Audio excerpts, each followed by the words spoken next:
Viral ngayon ang mga larawan ni Kim Chu na kuha sa Coachella event sa Amerika na nagpapakita ng ganda nito na hindi basta-basta kayang tapatan. Pinusuan ng mga Kim Pao ang mga shot ni Kim na nakasuot ng Pocahontas mocha color blouse na nagpapakita ng kanyang model type broad shoulder. Tinernohan nito ng white skirt at mocha cowboy boots. Inula ng mga positive reaksyon ang sakalam na look ni Kim. Siyempre, hinahanap na naman ng mga netizens si Paolo Avellino at nagdilulo ang mga itong ang nagsabing collab team ni Kim ang kumukuha ng photoshoot ng It's Showtime host.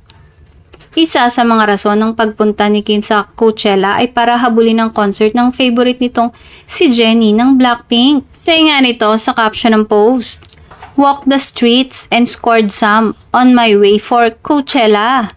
Sweetness overload nga raw ang nakita ng mga Pinoy sa Dubai kung saan 2 days na sumalang ang Kim Pao sa pagpapalabas doon ng My Love Will Make You Disappear movie nila.